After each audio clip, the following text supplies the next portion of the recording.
Les dirigeants européens vont débattre jeudi d'un appel à une pause humanitaire afin d'acheminer de l'aide dans la bande de Gaza lors d'un sommet de 2 jours à Bruxelles. Cette guerre mobilise l'attention des Européens au moment même où le doute grandit sur la capacité de l'Occident à continuer de soutenir l'Ukraine contre la Russie, dans un autre conflit majeur qui fait rage aux portes du bloc. Les chefs d'État et de gouvernement sont attendus à Bruxelles en début d'après-midi.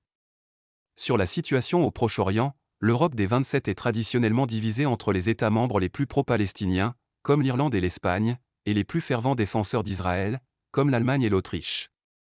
Tous ont fermement condamné l'attaque sans précédent lancée le 7 octobre par le Hamas, qui a fait selon Israël au moins 1400 morts et plus de 220 otages, dont 4 ont été relâchés depuis vendredi soir. Mais le consensus est moins fort sur la question d'un arrêt des bombardements menés en représailles par Israël sur la bande de Gaza, qui ont tué plus de 6500 personnes, selon le ministère de la Santé du Hamas.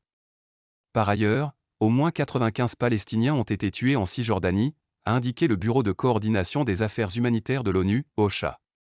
Après des jours de négociations entre les 27, la dernière version de déclaration du sommet appelle à un accès humanitaire continu, rapide, sûr et sans entrave et à l'acheminement de l'aide à ceux qui en ont besoin par le biais de toutes les mesures nécessaires, y compris une pause humanitaire. Cette déclaration, qui peut encore faire l'objet de changements, ne reprend pas la demande des Nations Unies d'un cessez-le-feu humanitaire immédiat. L'Allemagne défend la mise en place de fenêtres humanitaires, au pluriel.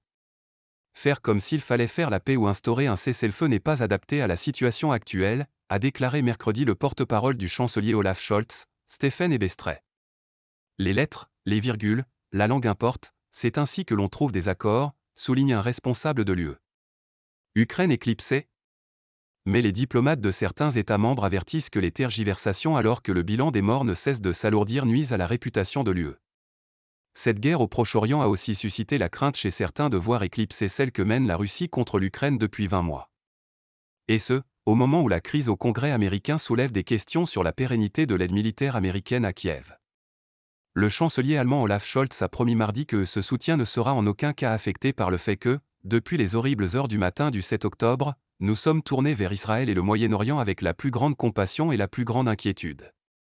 Les dirigeants européens s'efforceront de faire progresser une série de mesures destinées à rassurer l'Ukraine et à s'assurer qu'elle reste capable de repousser l'agression russe. Il s'agit principalement d'un projet de fonds, pouvant s'élever jusqu'à 20 milliards d'euros sur 4 ans, destiné à continuer de soutenir l'armée ukrainienne. Selon des diplomates, les discussions sont freinées par la Hongrie, plus proche allié de Moscou au sein de l'Union, et les dirigeants devraient charger le haut représentant de l'UE pour les affaires étrangères, Josep Borrell, de faire un rapport sur la question en décembre. Le sommet sera aussi l'occasion d'appels en faveur d'une nouvelle série de sanctions contre Moscou, qui devrait inclure les exportations de diamants russes une fois que le G7 se sera mis d'accord sur un moyen de les tracer. Les chefs d'État et de gouvernement discuteront également des moyens d'utiliser les revenus des actifs russes gelés pour aider l'Ukraine. La question du processus d'adhésion de l'Ukraine à l'UE sera pour le prochain sommet. La Commission européenne doit donner son avis le 8 novembre sur l'ouverture de négociations formelles avec Kiev.